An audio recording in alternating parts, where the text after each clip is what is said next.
Hey everybody, welcome to another awesome episode of Power Hour, starring me, your host, Ron Harris, and of course, the greatest co-host in the history of podcasting, all the way from the UK, Giles, Tiger, Thomas. How are you, Giles? I'm very well, Ron. Just had a nice weekend in Austria at the NPC Austria.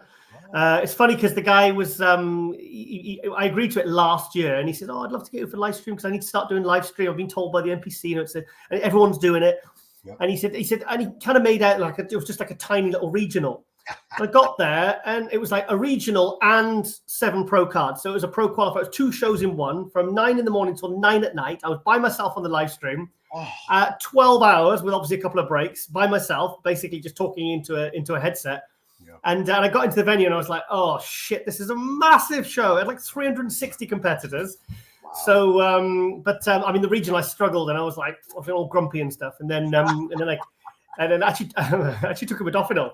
You know, the nootropics. Oh yeah. What happened? Yeah. And I was like, I need because this show is going to be even bigger because it's pro cards on offer. There's people come from all over. There was Brits there. There was all sorts. Because the backstage was heaving and the venue was huge.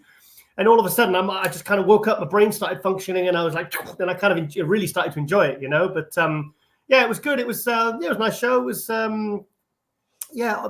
been to Austria for a few years. Actually, I recognised I was in the Costa at the Vienna airport because I had to get the train to St. Polten. And I was thinking, why do I feel like I've been here before? And it was where we were picked up in March when I took the Ronnie on his tour to go to Bratislav. And he said, guys, just wait in the Costa there.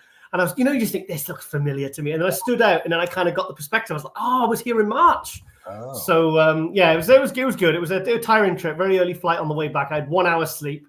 I think because of modafinil, I couldn't sleep, Yeah. So and then 2 flights coming home, and I just got home, and I just fell into bed, I was just like, wow. But it's good. So the next one now is NPC Sweden. So that's me and Lauren are going to that one for Gasp. So I can't wait. Awesome, man. So you have to be the king of PPV commentary in Europe at this point. You have undisputed. I mean, think about just sheer numbers. Who does more than you over there? No one. Yeah.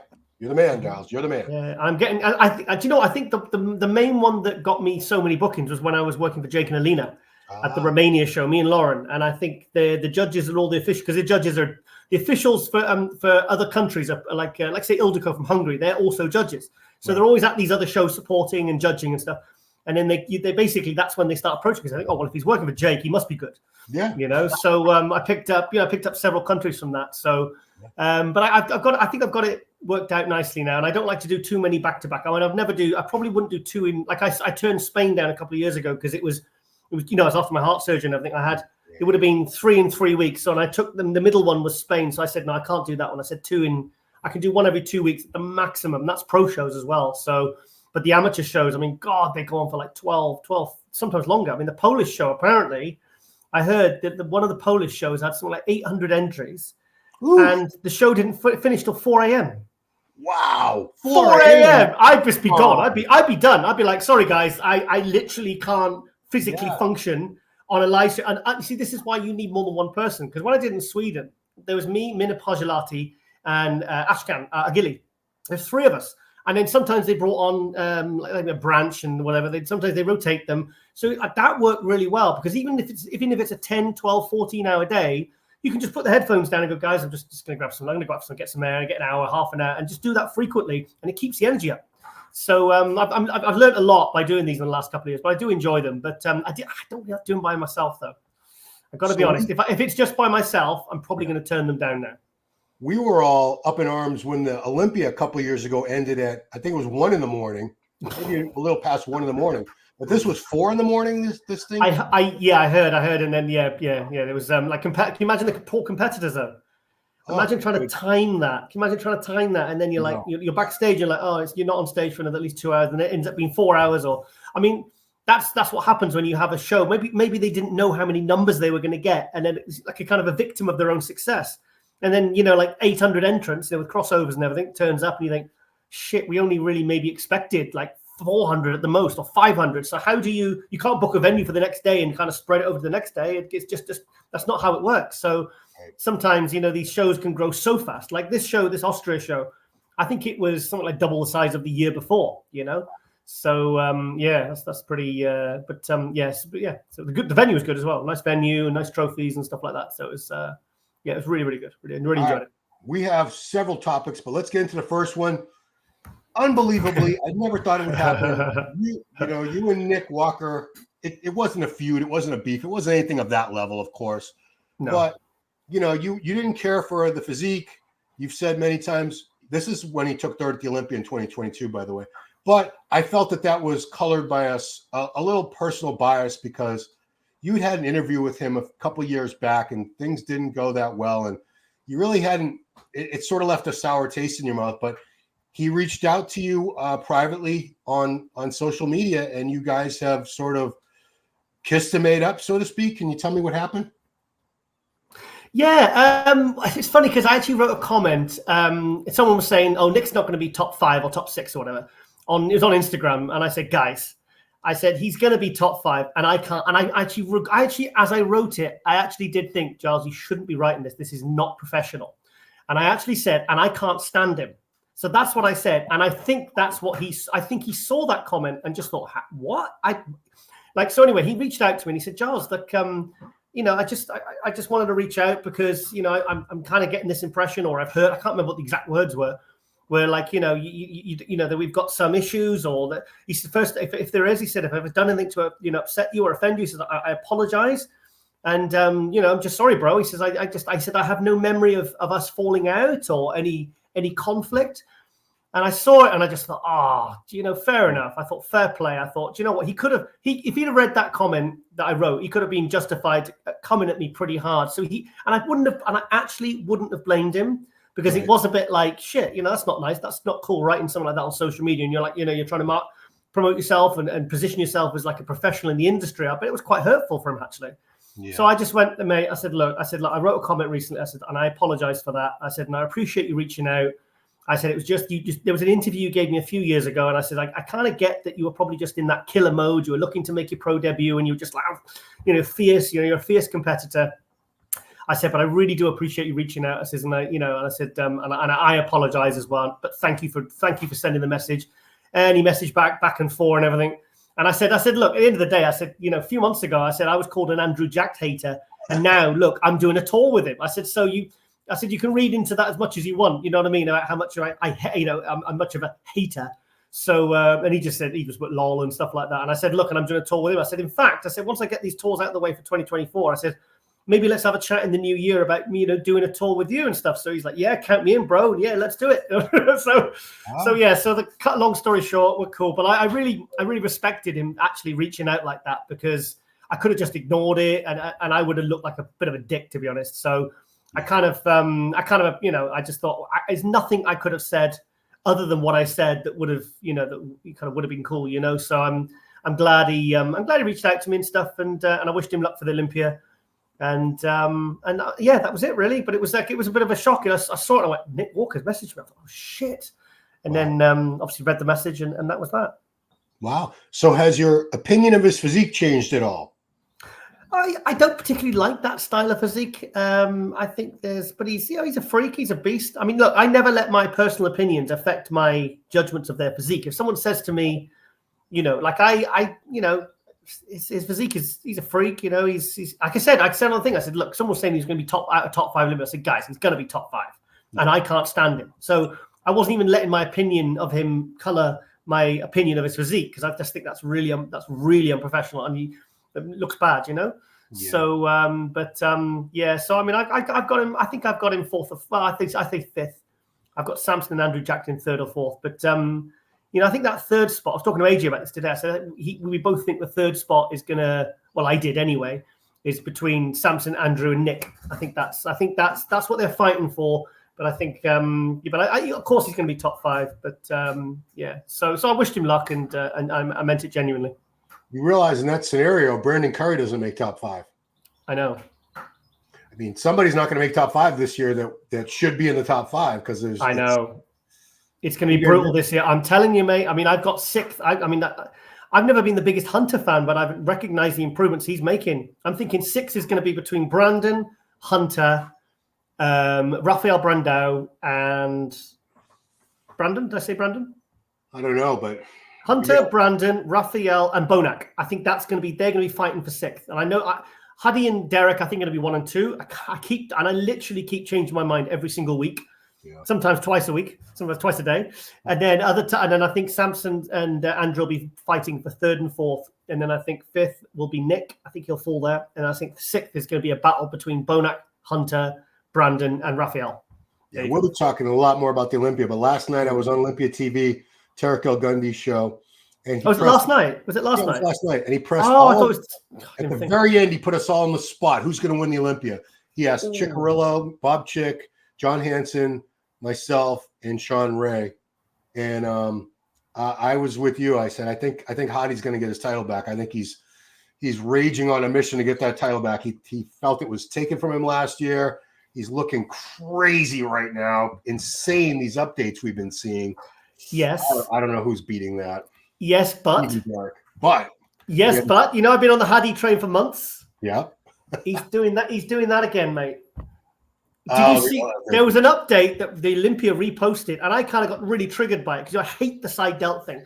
Because I felt like in 2021, he got 4th place, and his delts looked terrible. It looked like he'd just done them backstage. That's how fresh they looked. The pinpoints where he'd done them, and it really pissed me off. And everyone said, like Milos said to me, he said, Giles, he said he would have won the Olympia that year. I'm telling you, he said, and other people have kind of sort of echoed that. So it shows you that the judges are seeing it and they are marking him down. In 2022, he came in bigger, but also kind of addressed it a little bit. He won. 2023, I didn't think it was too bad. It looked okay. But to me, it looks like he started it again. It wasn't this update. It was the one before I saw. Okay. Let's see. It's the one, the Olympia reposted it. And I said, guys, what the hell? Yeah, look on the left one. Look at the left one. Looks swollen. That's the one. It's a weird look at hang on, most muscular. What's the most muscular now? Wait for it at the end. Okay. Watch this. First, you got to watch him do all these. See, look at that left shoulder. Yeah. See, look, that's full of prope, mate. See, look there. How can people not see that? I don't understand. I mean, yeah, they are there. There you go. There, look at that. Yeah, I see it. But that's right now. I mean, if he stops pinning his delts in a couple weeks, I think he'll be okay. Well, hopefully, fingers crossed. Because, I think he's. like I said, I've been on the Hadi train all year that he'll win the Olympia again. But anyway, I put the comment and I said, what the hell? And then Phil Heath kind of pulled me up on it. And wow. he said, oh, you're saying this now when he doesn't really have time to address it. He says, I wonder what was the word? It was something like, what about the other competitors if we look at them through the same lens? So he was trying to divert away because obviously Hannes and Hadi, they're all kind of part of that team. And I mean, back in 2019 when I toured with Phil, he was really on the Hadi train. He was really impressed with him. He said, this guy's going to win the Olympics. This is bodybuilding. He's incredible, blah, blah, blah. So, and I came out and I said, well, actually, I actually noticed it on Samson at the Arnold and the Arnold UK last year. Yeah. But when I was watching it when I'm watching the Arnold UK on this laptop, on the Friday night, the pre-judging, I saw that Samson's shoulders looked a little bit swollen as well. But then and also he had a bit of distension in the stomach. But when I drove down, because I went to pick up Ronnie from the Arnold UK, and we were sat with Ronnie watching the show, I didn't notice it on stage. I couldn't see it at all. His stomach was nice and flat. His shoulders didn't. I couldn't see any shine or swelling. So I don't know what. I have no answer for why that is. But so I'm just hopeful that. This update blew my mind. He just looks phenomenal. Yeah. But again, when I see something like that, then I kind of flip back to, and then Derek Lunsford posts some shots of his back and everything, and you're like, holy shit. And then I'm kind of on the Derek Lunsford train. So I think that's going to be the 1 and 2. Yeah. So it'd be boring if I said all year, oh, it's Hadi, but because I think that I think Derek's going to be really improved this year, and so I think the 1 and 2 be between them two. Yeah, we won't get into Derek and all that. He's going to look phenomenal. We'll as we get closer to the show, we're going to be taking a lot more looks at Derek and Hadi and the other top guys. So yeah, let's move on to some female bodybuilding. We had a huge upset just this past weekend in Phoenix, Arizona, where it's 150 degrees. It's very hot over there. And I have the results right here. The Rising Phoenix, Angela Yeo, who's been runner-up for the past couple of years to Andrea Shaw, as she's taken 4 Olympias in a row. I can't watch this. I can't. It hurts me too much. Yeah, well, we're gonna look at a little clip from the comparisons. Yeah. In third place, Ashley Lynette there on our screen right, Sherry Priyami there, and Michaela Aycock. But yeah, This was the first time in almost 5 years. 2019 was the last time Andrea Shaw has not won when she stepped on a stage. It's been that long since anybody's beaten her. And, this just made the Ms. Olympia 10 times more interesting. Because, as I was saying last night, it's not that we root against, although people do root against somebody who wins year after year after year, but it's not exciting when, like when Ronnie was winning 8 years in a row, when Phil was winning 7 years in a row. It's like, okay, Dorian, we know who the winner is going to be. That takes a huge factor of excitement and anticipation away. So this is good for her. Although we're both big Andrea Shaw fans, and she still has 7 weeks between this show and the Olympia to make some changes. Jake Wood there, he's 7 feet tall. He's one of the tallest Olympia owners ever. With Alina Popa there giving out the awards. But yeah, let's take a look at the comparisons, because this is what it came down to. This was the confirmation round, I believe. So everybody got their chance in the middle, but we're paying close attention here to Angela. Angela was peaked 100%. Andrea not 100%. I don't know if I had to attribute a number. What would you give her? Like 85% here? Yeah, she was kind of. Yeah. She's not. Obviously not 100%, but I mean, I don't think she needs to be. But obviously they went with, because I think Andrea's I think she's just unbeatable. I really do. I really genuinely think she's unbeatable. I think she's got such a beautiful physique, so feminine. And obviously Angela was in 100% condition. This is kind of like, this is as hard as a woman can get, I think, or as anyone can get. But you can see there, look at the conditioning in the glutes and the legs. I mean, but then again, Andrea's back is superior, even when it's not 100% condition. It's much so I was so shocked when I heard Angela, because I really rate Angela. If you remember when we were doing some play-by-play we're doing a live watch party with the Angela, I think it was in Tampa, and I was like, this girl's really good. I've got her winning, and she was kind of an unknown. And then she ended up winning it, and then she went, did she go straight into second at the Olympia that year? Second that year? I can't remember. I think so. Yeah, but she's really, really good. I mean, the condition in her quad, I mean, she's dry as a bone. Doesn't look drawn in the face. But, I mean, I'll congratulate Angela, because I think she's awesome. Yeah. And I think she, obviously, the conditioning's superior. So, obviously, I can see why they gave it to her. But I think Andrea's, she's got nothing to worry about at the Olympia. I think she'll still retain her title, because obviously she's come in as almost like not a warm-up, and I don't want to be disrespectful, but you can see she was not bringing 100% like she's done the last couple of times she's won this show. She's done it as like a sort of like a run-up show, and she's probably thinking, well, I don't need to be 100%. This is like a bonus for me. So I still believe Andrea will win the Olympia. There you go. Yeah, congratulations, Angela, and congratulations to Angela. She was awesome. Yeah, actually, and I'm going to be interviewing her for the Ronline report in a couple of days. So look forward to that, guys, over the weekend. But yeah, I see the big difference. Andrea's got bigger arms, much thicker back. She's just genetically has some advantages over her. And you know what? This reminds me of Ronnie. Ronnie's loss to Gunther back in 2002, was it? The GNC show strength? Correct. Which that set up the big comeback in 2004, where Ronnie came in with like another. Was that the 287 year or the 290? 2003. 2003 came back like 40 pounds heavier. Yeah. So it lit a fire. The best thing that can happen to a reigning champion is to get beat. And in the ideal scenario, it's to get beat at a show that's not the Olympia, so that it gets them fired up for their next Olympia title defense. Well, Ron, Andrea was actually supposed to be at the Amsterdam Euromuscle show, but I spoke, because obviously I'm friends with the organizer. Because I rang him a couple of weeks before, and I said, because I was taking Ronnie there, and I was doing some interviews on stage with, Wesley and Stefan and all that. And I said, everything all right? He goes, he said, Andrea Shaw's just pulled out. He said, we've been promoting her for months. He said she wants to focus on her prep. So, I mean, she obviously planned to be in Amsterdam. So was she a little bit behind on her prep, or was she thinking, shit, I'm not where I need to be? So, so there you go.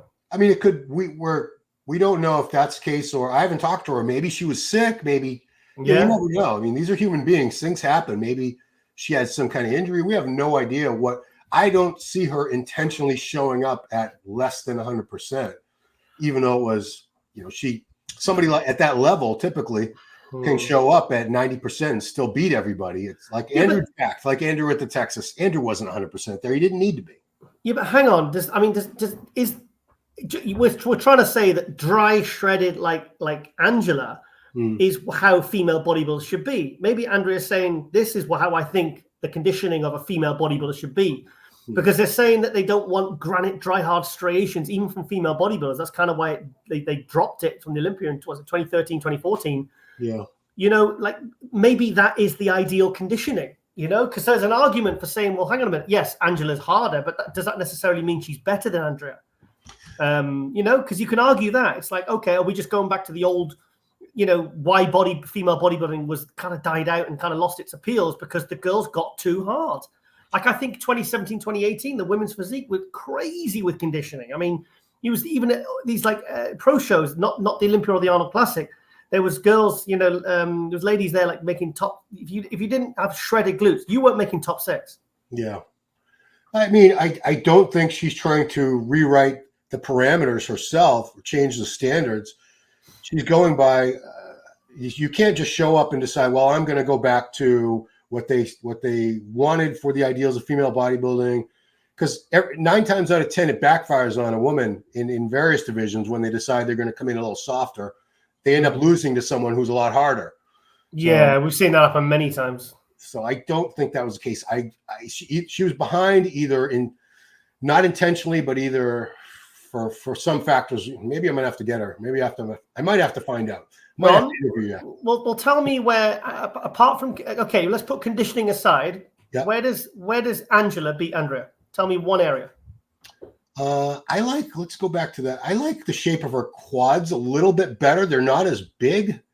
Mm-hmm. And now that I'm looking at it, it's condition. Exactly. That's the only reason. That's the only reason. And I don't want to be a conspiracy theorist, but really, were they trying to build a bit of hype for the Olympia? I don't think they wouldn't do that to Andrea.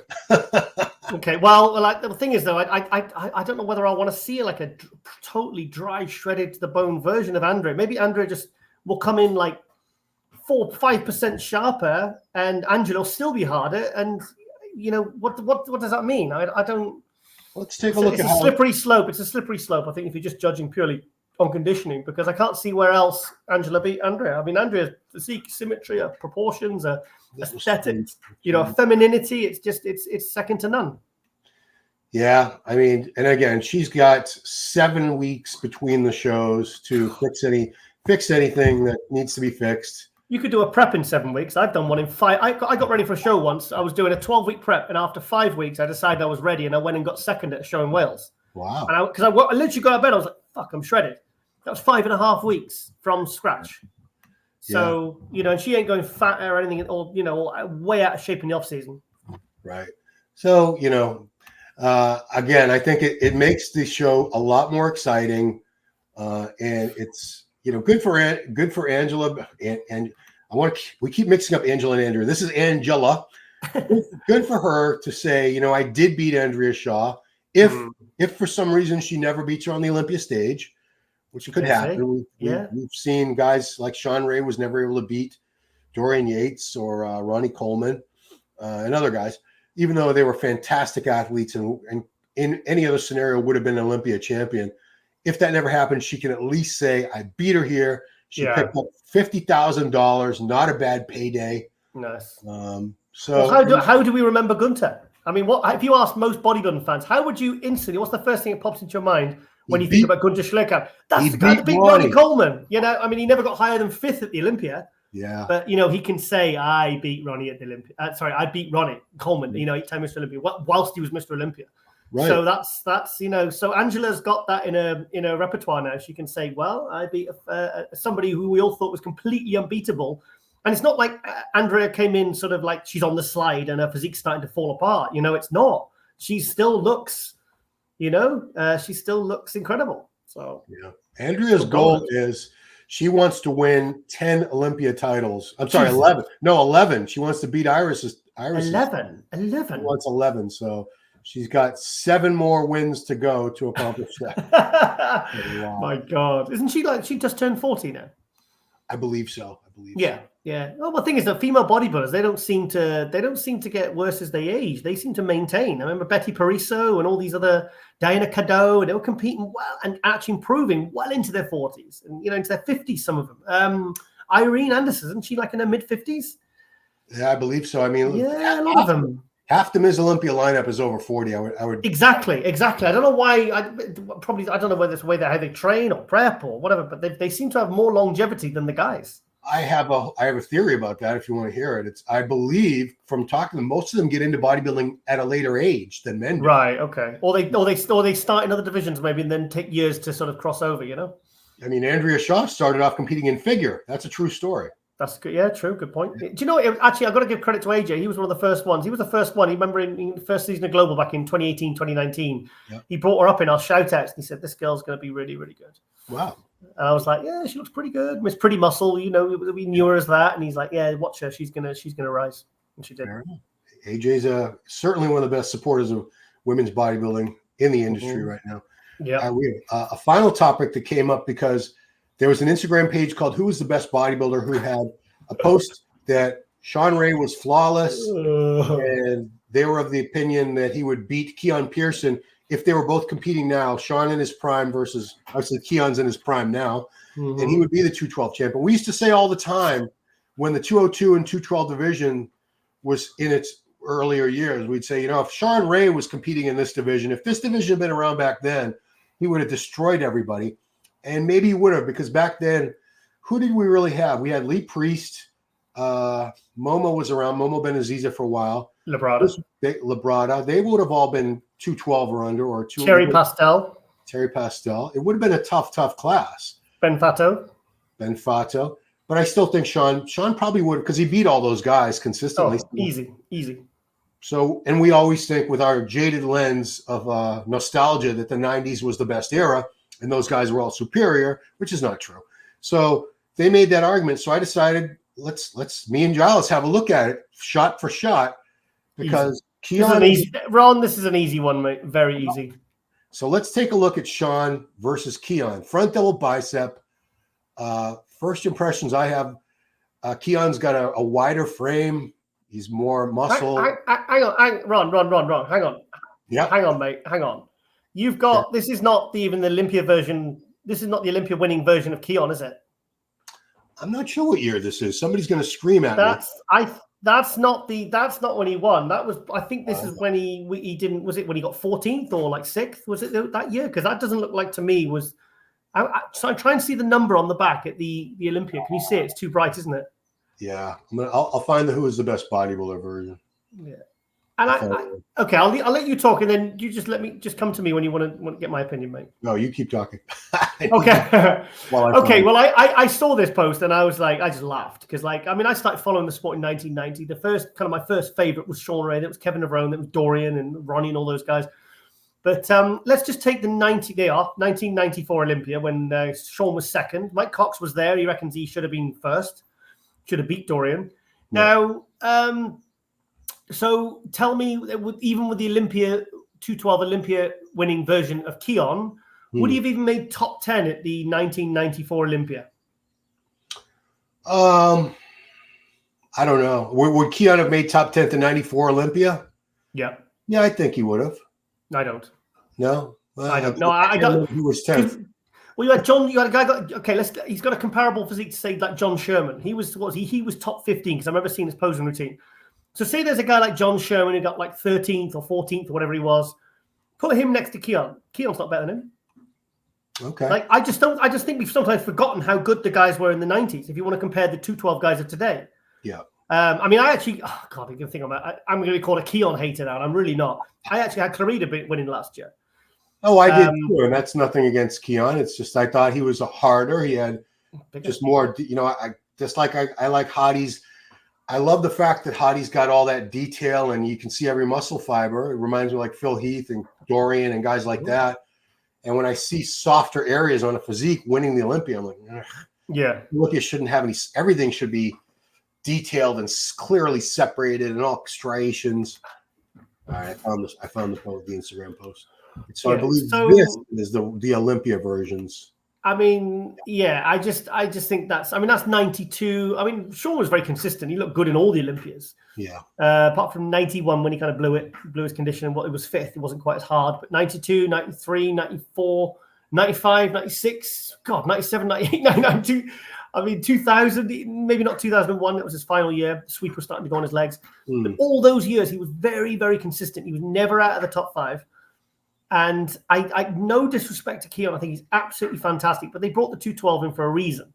You know, but like I said, Shawn was beating all those guys. He was beating all of them. He was beating the Dillettes, the Lavrones, you know, many of those shows when they were actually kind of at their peak.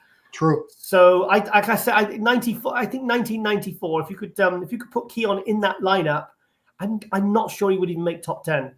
But yet Shawn was second, pushing Dorian for first. So let's just not forget. Thing is, a lot of these new fans, they weren't around when Shawn was competing, you know, at his peak. You know what I mean? So a lot of these fans on these kinds of Instagram accounts, they're just literally looking at the pictures and they're making direct comparisons. They don't remember. They didn't experience of how dominant Shawn Ray was, and you know, and how successful he was competing against guys like Nasser and Dorian, and like I said, Lavrone, Dillette, Porter Cottrell.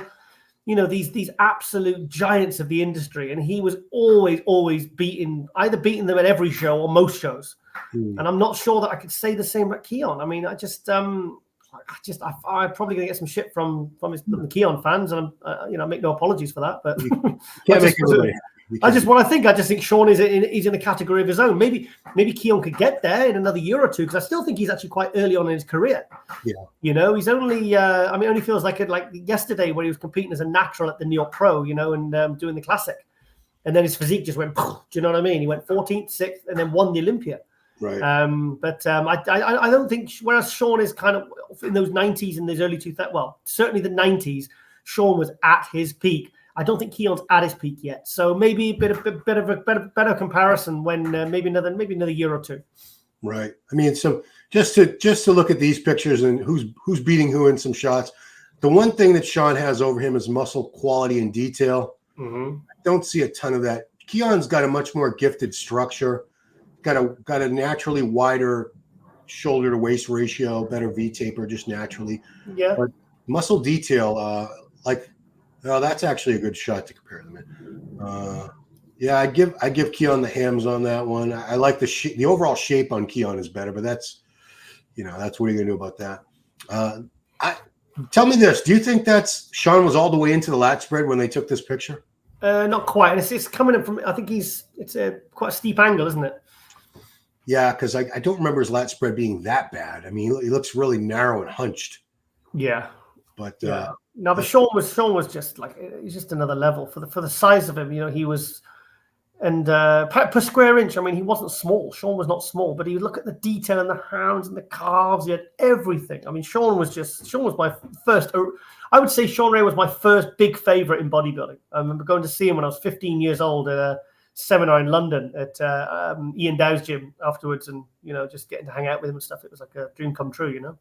Yeah, well, I'll tell you, the first bodybuilding magazine I ever had was, I think it was a September 87 issue of Flex, and I got it late because it had been forwarded through the mail from my home in Massachusetts to my university residence in California where I was starting college, and it had, Shawn had not turned pro at the time, but they had a full, I think he'd won junior nationals earlier in the season. They had a photo shoot. It was like a 10-page pictorial of Shawn Ray.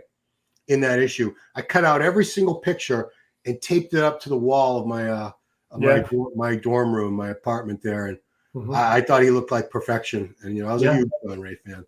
Do you know what? I never understood how Lee Labrada ever beat him. Because Lee Labrada beat him at that 92 Olympia, and I never understood it. I mean, I love Lee Labrada, but I don't think he was in the same. When Shawn was on, I don't think he was in the same league as Shawn. Fair enough, man. Yeah, so much respect to Shawn Ray and the guys. It's really, we love to compare these guys from different eras.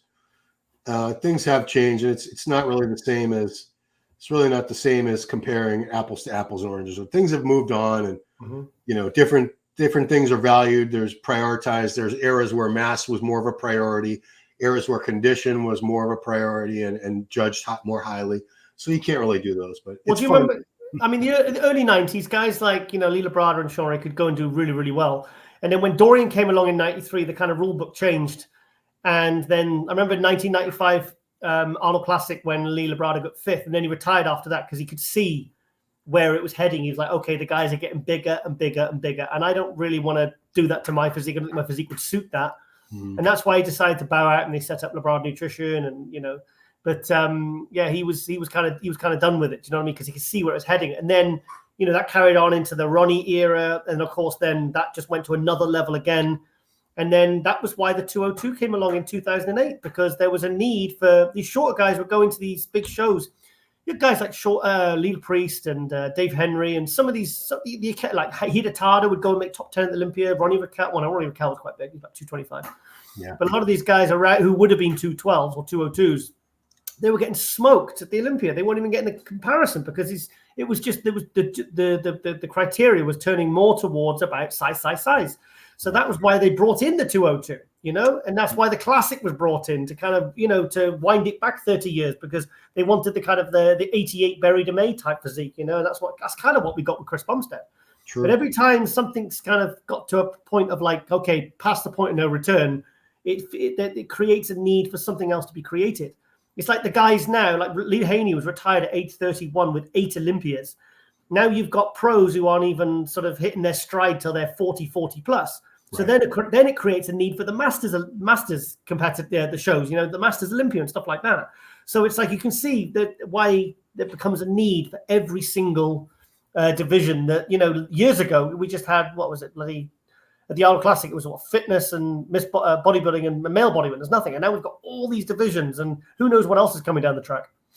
Yeah, I wanted to get your opinion on this because I was on the Olympia TV last night, and one of the big discussion points about the Masters Olympia is the age cutoff. You have to be 40, and some people feel that's too young because 40 is the new 30, whatever. Guys are a third or half the Olympia lineup is 40 or almost.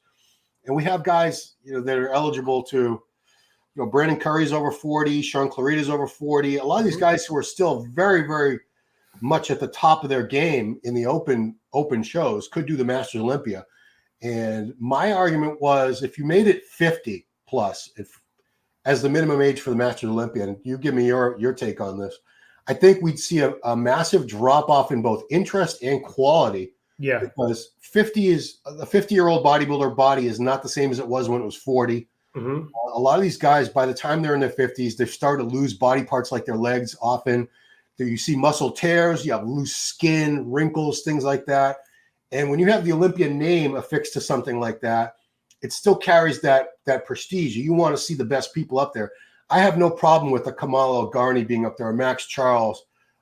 If a Sean Clarita wants to do it next year, I have no problem with that, even though he's easily going to smoke anybody that shows up in the 212 who's, over the age of 40. There's not a question in my mind. Yeah. But, I wouldn't want to see a diminished lineup just because it's not fair to the athletes over 50 that these 40-somethings are wiping the floor with them. What do you think? Well, it's funny because obviously I was doing the commentary in Austria on the weekend, and the Masters classes for the men and women were 35 and over. Yeah. Wow. And I was like, and I said, I think that's too young. I said, if anything, if it's going to be changed from 40, it should go up to 45, not down to 35. So I suppose if we look, I'm thinking about it now, maybe because now they've got this system in place with all these Masters Pro shows, these Masters Pro Card qualifiers. They obviously need years for them to be able to progress and be able to train and progress. So they probably created that gap so the 35-year-olds can compete as Masters and obviously maybe take a few years to get to turn pro, to really develop, to be able to get to, the Masters Olympia level, because that is obviously the top level. That's what they're trying to get to. That's the top of the mountain. So that's because I was really shocked. I was like, what? Masters bikini, Masters figure, Masters bodybuilding over 35. I was like, my God, I didn't consider myself a Masters when I was 36. Do you know what I mean? No. But I suppose what do you think? Oh, I mean, just from my own personal experience, I wasn't even near my prime until I was early 30, 32, 33, 34. So I can't imagine 35 already being ready for Masters. Back when I was 35, there was no over 35 Masters at most shows. You had to be 40. There is now.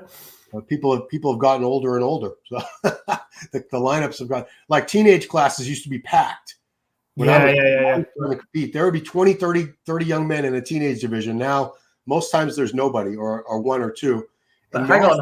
I have a theory about that as well. But like I was looking at the junior classes on the weekend. Yeah. And it was like, oh, there's a junior class, only 3 in this one. But then there's not just junior men's bodybuilding, there's junior men's classic, there's junior men's physique. So they're going to be split evenly across those 3 divisions. Very true. So because I was watching it, I was thinking, oh, yes, he looks good.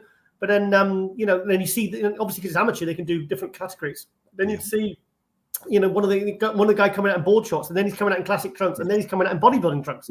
Yep. Because then they want to see how well they do. Because I've seen guys do all 3 divisions, and they've gone and won. I mean, there was a girl at the Sweden show earlier this year or last year. She won the overall figure and women's physique, so she got 2 pro cards. Wow. Yeah, so she's like, and I said, wow, what is she going to do for a pro debut? She's going to come back as a women's physique. She's going to come back as a figure. But she was so good, she won both categories in the overall. So got 2 pro cards in a day.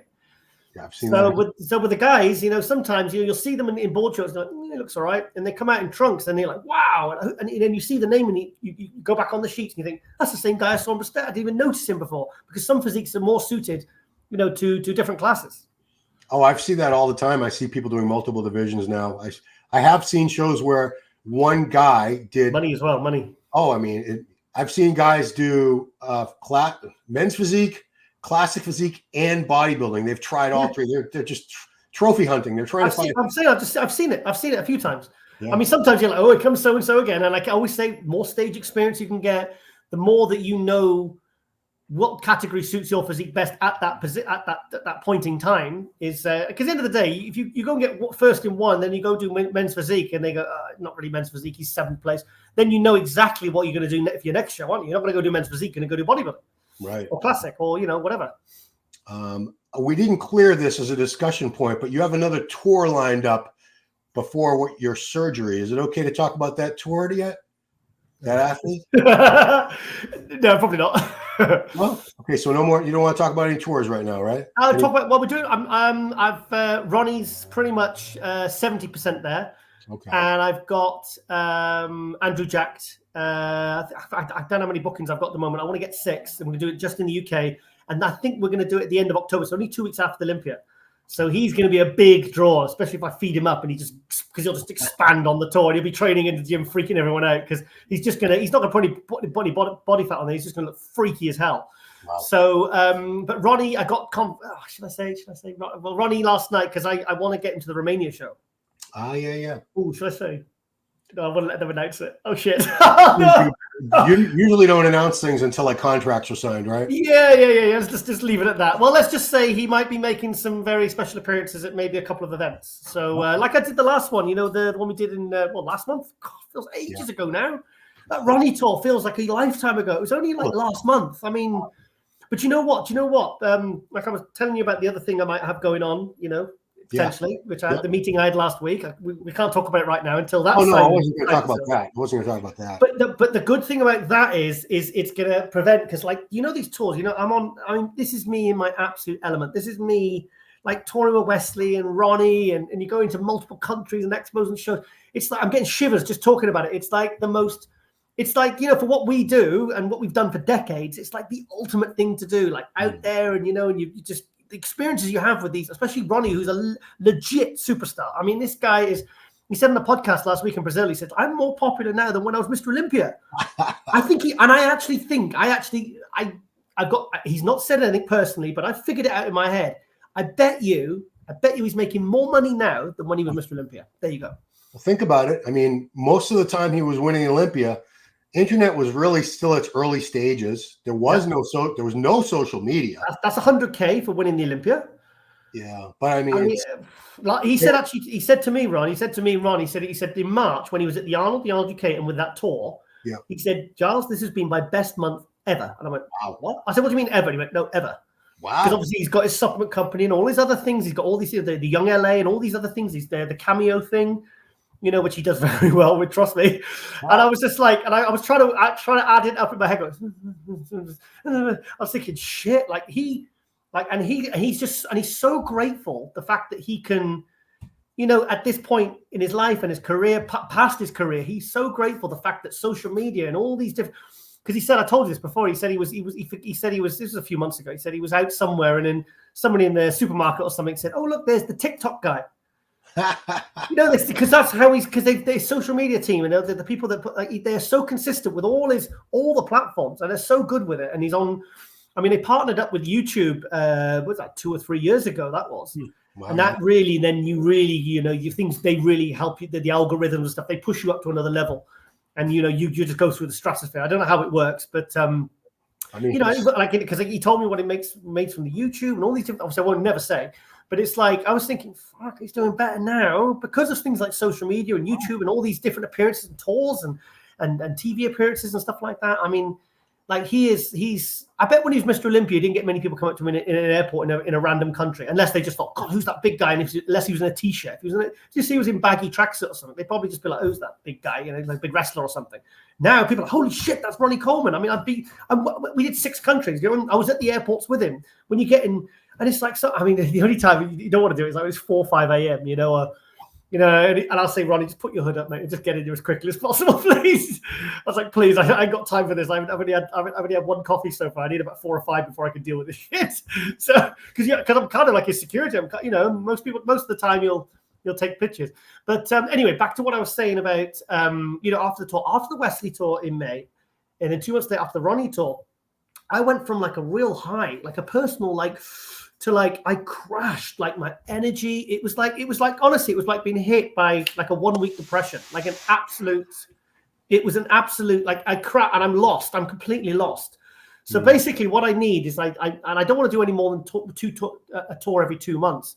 Yeah. So what I do, I need some other, which obviously is probably going to be happening, is to kind of fill in the gap. So I don't come home from this massive high and I've got nothing, and I wake up the next day I'm like, oh shit. Well, the next tour is 2 or 3 months away. It's like. Do you know what I mean? So it's things are starting to work out now, and obviously the live stream jobs as well. I mean, they're always good fun, and it's nice to go to different countries and and see different people and stuff. So it's always good. It's always good. Right on. Although the guy in the hotel, I would like to fly back and beat him up. There was this, honestly, should I say? I probably shouldn't say gay guy, but that's the only way I can identify him. There's this guy that worked in the hotel, right? Yeah. He wasn't just unhelpful. He was actually rude. Like. I'd come up and I said, can you book me a taxi? Like that. He was so, and I thought, oh, maybe it's just a one-off. Maybe it's just a long shift. And then went back to him the next day and I said, I've only got like a €50 notice. Because they had no restaurant in the hotel. The breakfast was bullshit. Wow. I mean, I literally starved to death the whole 2 days. Oof. And I went and Reggiana, do you remember Reggiana de Silva? Yeah. Yeah, she was one of the judges. And so anyway, so she got me this little mini bottle of wine and she came up and knocked on my door and she goes, there you go, Giles, because I know you're starving. And she got me 2 packs of these nuts. So anyway, but I said to the guy, can I split a 15? And he goes, oh, I'm not working. My shift's done. He said, I shouldn't even be here. He said, I've been working 10 hours. I just went, oh, I thought, this guy is like in the hospitality industry and you just literally you do not want to help anyone. Honestly, sometimes, you just think afterwards, I think, I wish I'd gone around and fucking gotten around by the throat and really, because I'm not an aggressive guy, but you know what? So if someone really pushes my buttons, I mean, we all have a limit, and I'm not on trend, I'm only on 100 mega tests a week, mate. It's like I'm not like I used to be when I was geared out my eyeballs and new bait and coke every weekend and back in the day, we're all young and crazy, I mean, God, it certainly caught up with me a few years ago, didn't it? Yeah, well.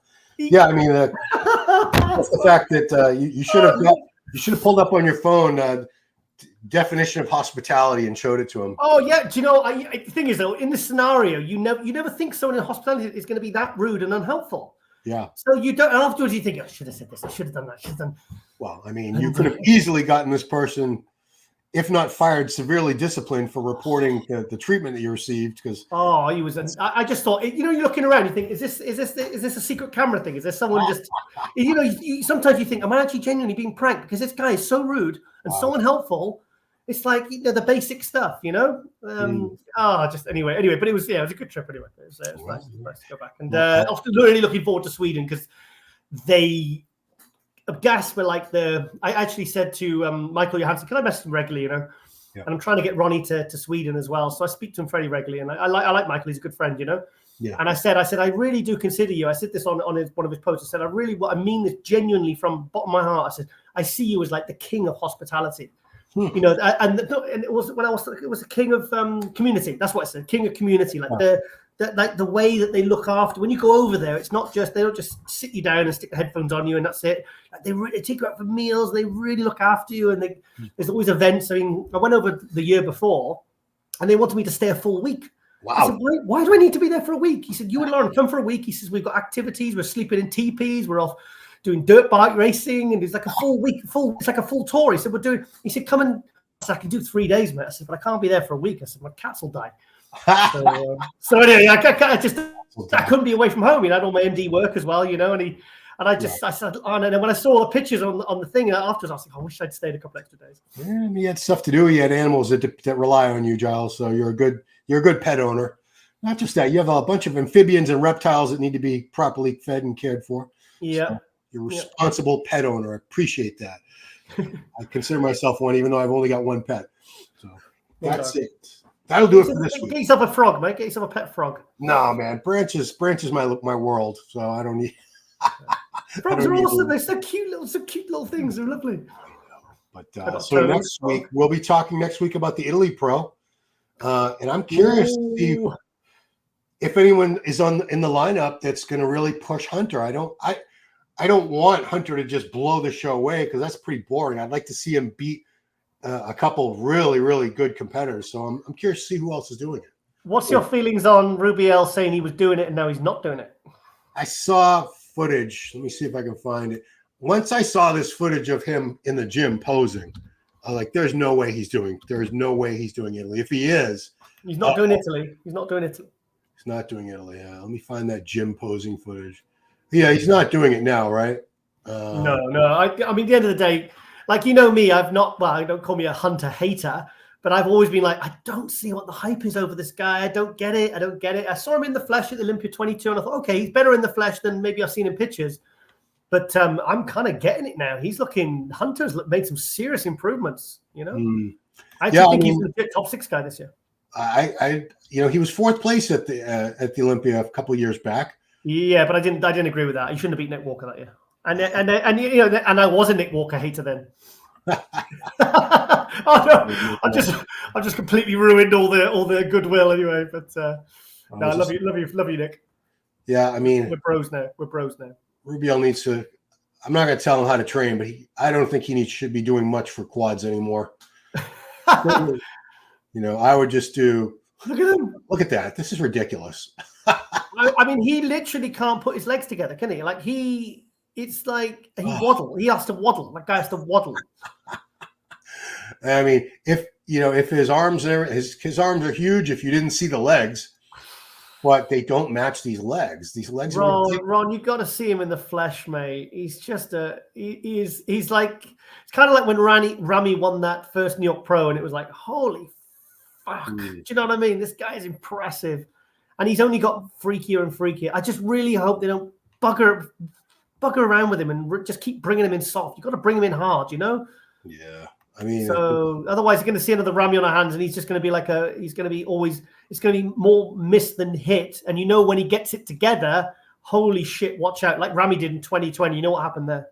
Right. So yeah, I don't see him doing Italy show. It looks to me like he's either off the diet or his body's just saying, no, we're done for now. One of those things is happening. So he still has a lot of potential. He looks like Nathan there. Yeah. There's no reason. He did. But there's no reason to rush these guys you need to be on the Olympus stage now. I mean, he's better off taking a little off season, figuring things out, coming back next year. The condition is all. Condition a little more arms. It's all he really needs. And do you think Hunter's win in Italy will be more dominant than Andrews was the other week in Texas? It's possible. I mean, I don't know who else is going. I don't know who else is going to be competing. No. I don't. We know Nathan's done. You said he's back in. Yeah. Well, he messaged me 2 weeks ago, and I said, "Oh, are you doing UK?" I can't remember what I asked. I asked him something, and he went, "No, I'm shutting it down for my off season now." He says, "I want to do the 3 Arnolds next year." That's what he said. Bonac. What if Bonac decides, hey, maybe I'll win another show? Do you know what? That didn't even jump into my head because he's doing the Olympia. He's in shape. I wouldn't be shocked. The thing is he going to beat Hunter? That would set up the Olympia. If he can beat Hunter, that puts him in a great spot. If not, we know that Hunter's probably going to edge him out the Olympia if he edges him out there. Like I said, I've been exactly like drumming the Hunter drum forever, but I'm starting to see it now. I'm starting to think, oh shit, he has made some improvements this year. And if what we're seeing in those high quality photos, not just gym stuff and all these videos, he's gonna look freaking impressive. In fact, I did say at the end of the year, I predicted that there was going to be one or two big names that were not going to qualify because I felt like they were going to leave it too late, and then some surprise was going to happen. Like, say, imagine if Beirut just jumped into Italy now and beat him. That's what I was thinking, Beirut. Yeah, or say Bonac comes in and does beat him, because that's conceivable. Bonac's kind of on the comeback now. Yeah, looking good. He's jumped back up to a level where he was just before he was dropping below the second place and Arnold Classic winner level. So, that could happen. It could happen. And then Hunter would have to stay in Europe like Regan did. Remember that they stayed in Europe for a few weeks, and he's going to have to do the UK show. And I'm not saying anyone's going to beat him there, but just stranger things have happened. Is basically my point. Absolutely. Hunter looks phenomenal. Good, doesn't he? It's I don't see anybody beating him. I don't know who else is going to be there. Look at that. Yeah, he's and that was yesterday. That was yesterday. Wow. So that was a week and a half out. He's ready to go. Yeah, he's got. Look, that back has come up a lot. Yes, yeah. For me, he was only ever half a back. It was just all around the scapula, and there was nothing, no lower lats, no lower back. I felt like, oh no, I never liked his readable bicep, but that looks bloody impressive there. I don't know if I've ever seen this condition on him before, and this is 10 days out. Yeah. Oh, wait, more than, what am I saying? 2.5 weeks out. This was last week. Yeah, no, he better not go eating pasta as soon as he gets to Italy, right? Yeah, but this is proper conditioning. Yeah, he's really look at that. It's that real lat spread. That's beautiful. That's impressive. Oh, he had Hani putting him through a workout too. What do you know? Nice, nice, interesting. It's good to be Hunter. So yeah, let's see what he looks like on stage, and that's when we can start talking about how we think he's going to do at the Olympia when we see this version on stage. Because as we know, stage is what matters. Sixth all day. He's sixth all day. Unless because like I said, sixth is going to be between Brandon, Bonac, Raphael. Oh shit, Martin as well. Martin's improving. Martin is improving a lot. In fact, when I actually really analysed it was only recently I analysed the footage and the photos. I really give it a really good scrutiny, really good look from the New York Pro, and I could see he really pushed Nick. Actually, he really. And if you'd have said before the show, "Oh, Martin Fitz was going to push Nick," I'd have laughed at you. Yeah, because I know how good. Even if I don't like Nick's physique particularly, certain things about it, I know how good he is. I know what level he's at. I'm not stupid. Do you know what I mean? I'm not going to say, "Oh, Nick shouldn't be top 10" because I don't like his style of physique. That's a really arrogant thing to say. Right. So, but you can acknowledge, how good somebody is. Sure. So, man, we're going to have a lot of discussions in the next few weeks about this Olympia. It's getting more and more exciting by the week, and we've only got 2 shows left to see who else is going to be on stage. Are you going to the Olympia? I do not know as of now. Jen is working on some proposals, and maybe not. I do not know. Just say, right, I decided last minute. Do you think I could get good seats or a press pass? Probably too late, isn't it? Even though I'm an Olympia All-Star Tour promoter, do you think I could wangle that? Do you think? Because Lauren's been pushing me for weeks. You go, and I'm like, yeah, no. And then I was thinking, and then all of a sudden these tours are starting to happen, and obviously I've got a nice few revenue streams, and like I said, we're starting to do merchandise and stuff, and I'm calculating. I'm thinking I could do that without kind of breaking the bank. Do you know what I mean? Because the thing is, it hurts me to pay for the Olympia because for so many years I've had everything paid for. So because I went to the Olympia in 2001, 2002, and I spent thousands. Just remember 2017, my first year as online editor, we screwed up at MD and we asked for press passes too late. Because we weren't sure who was going, and we waited until I think 3 weeks out, and they said it's too late. You missed the cutoff for press. So I don't know if it's 4 weeks, 5 weeks, but as soon as you think you're pretty sure you're going, I would get on that. I've got, obviously there's some, I mean, I won't even bother. I could probably ring Dan because I've got his number, but I would rather go through other channels, which potentially, could, at least get me a semi-decent seat. Because I'm kind of on the fence. Do you know what I mean? Because normally, you need to decide, or I'd be going out there. And I'm just thinking maybe I would just like to go out as just like purely as a fan, just to see this Olympia, because there's been, it's although, do you know what? There's not a lot of hype around Olympia. Are you seeing as much hype as maybe it does? I think maybe because the magazines now are not around. I'm not feeling that real. It's a little bit on social media, but I think that's because that is basically all we have now, really, isn't it? To promote these shows and hype these shows. And a lot of these Instagram accounts, like that Instagram account, he posts some real nonsense, that guy. And he does. He posts some bullshit, man. So I think they do it to be divisive, to get a reaction out of people. But sometimes I think, are they just doing that to get a reaction out of people, or do they genuinely not have an effing clue? Do you know what I mean? Because these are the ones we all follow. Like Bodybuilders At Borders, Sulios, they know their shit. Bodybuilders At Borders, that Chinese guy. What's his name? Bodybuilders At Borders. I don't think he's Chinese. He's Asian. He's like, East. Yeah, I know Sulios is Nigerian. Who's Bodybuilders? Yeah, but Bodybuilders At Borders. I know him. I've got his number as well. I love the guy. He really I look up to him actually with his knowledge. He's really and he has knowledge of all the amateurs and all the pros on the planet. I don't even understand what this guy does for a living, because he, the amount of knowledge you and I have, like he's at another level, this guy. I mean, if he could actually do interviews and actually do stuff like his YouTube channel would absolutely blow up, but then it would probably take his time away from what he's doing with his Instagram account, because he does a fantastic job. I'm trying to just remember. I know his name. It's escaping. Yeah, I'm sorry. I apologize. I should know. Daniel. His name's Daniel. Yeah. Top guy. I love that guy. He's like he could have like a Nick Strength and Power kind of, if he learned how to talk and present and stuff. But that's the thing. A lot of these guys, like us, we could write, we can interview, we know stuff, we can do stuff like this, we can do news reports, we can do wrap-ups, previews. But some people are only very good at one thing. Do you know what I mean? So I guess that's why we're so amazing.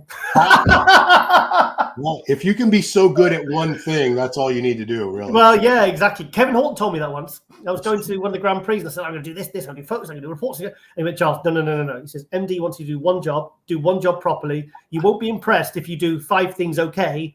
Whereas if the one thing you're asked to do and you do it well, that will impress them more, the right people more. So, and I always took that on board, because I used to be trying to impress everyone with all the different things I could do and then stress myself out. And it just, because sometimes, the more plates you got spinning, the more opportunity there is for them to all come crashing down.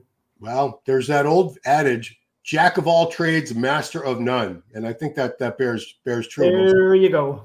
You can't be great at everything. So find what you're really good at, focus on getting better and better at that one thing, maybe 2 things, and you'll be all set. If you can do something way better than just about anybody else, that can be your ticket in life. So. Correctamundo, Ronster.